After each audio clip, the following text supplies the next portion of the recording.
অশান্ত মুর্শিদাবাদ, এমন পরিস্থিতিতে ঘটনাস্থলে যাওয়ার চেষ্টা বিজেপির রাজ্য সভাপতি সুকান্ত মজুমদারের।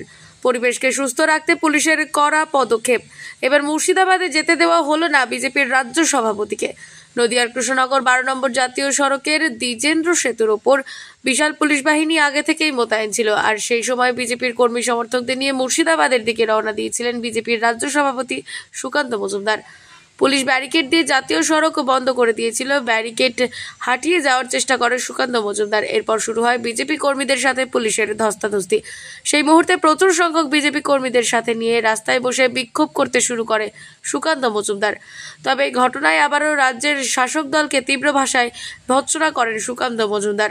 তার দাবি, মুর্শিদাবাদের বেলডাঙ্গায় যে ঘটনা ঘটেছে সেখানে হিন্দুদের ঘরবাড়ি জ্বালিয়ে দেওয়া হচ্ছে, অত্যাচার করা হচ্ছে হিন্দুদের, পুলিশ নির্বিকার।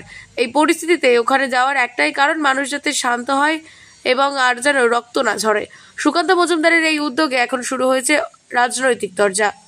উত্তপ্ত পরিস্থিতিতে একজন রাজনৈতিক ব্যক্তি হয়ে কিভাবে যাওয়া যায় যেখানে আরো পরিস্থিতি অন্য মন নিতে পারে, সব জেনে শুনে রাজনীতি করার চেষ্টা করছে বিজেপি।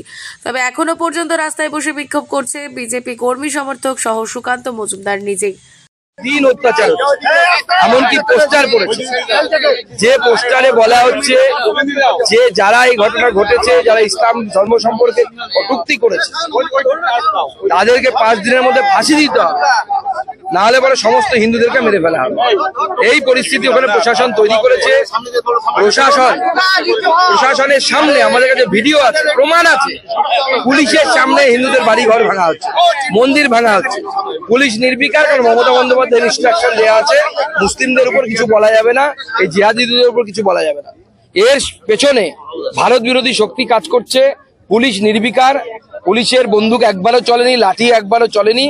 এবং যারা সোশ্যাল মিডিয়ায় যাদের ভিডিও ঘুরে বেড়াচ্ছে, যে যেখানে ধমকি দেওয়া হচ্ছে যে হিন্দুদেরকে মেরে শেষ করে দেওয়া হবে, সেই সমস্ত লোকেদেরকেও পুলিশ গ্রেপ্তার করছে।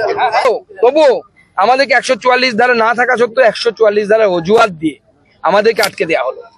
আমরা পুলিশকে বলেছি, ঠিক আছে, আপনাদের যদি মনে হয় যে ওই জিহাদিদের হাতে বেলডাঙ্গা সেফ, সুকান্ত মজুমদার গেলে বেলডাঙ্গা অশান্ত হয়ে যাবে, তাহলে আপনারাই আমাদেরকে এসকর্ট করে বহরমপুর শহরে নিয়ে চলুন। বহরমপুরে গিয়ে আমরা এসপি এবং ডিএম এর সাথে কথা বলবো।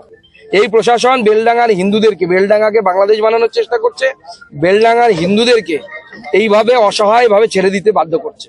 আমাদের কাছে ভিডিও আছে, পুলিশ চুপচাপ হাতে লাঠি নিয়ে দাঁড়িয়ে আছে। বন্দুকগুলো কেন রাখা হয়েছে? বন্দুকটা রাখা হয়েছে কি অভিষেক ব্যানার্জির মেয়ের বিয়েতে ফাটানোর জন্য নাকি? কেন রাখা হয়েছে? নাকি মমতা বন্দ্যোপাধ্যায়ের বাড়িতে যে প্রতি বছর যে কালী পুজো হয়, সেই কালী পুজোতে বাজি ফাটানোর জন্য এই বন্দুকগুলো রাখা হয়েছে? পুলিশ একটা ব্ল্যাঙ্ক ফায়ার করেনি, একটা ব্ল্যাঙ্ক ফায়ার পর্যন্ত হয়নি যে দাঙ্গা আটকানোর জন্য।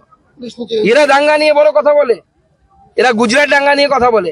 আর গুজরাটে তো তার দুপক্ষ মারামারি করেছিল, তো এক পক্ষ মরছে আর এক পক্ষ কাটছে, জবাই করছে। নদিয়া থেকে মাধব দেবনাথের রিপোর্ট, আনন্দ বার্তা।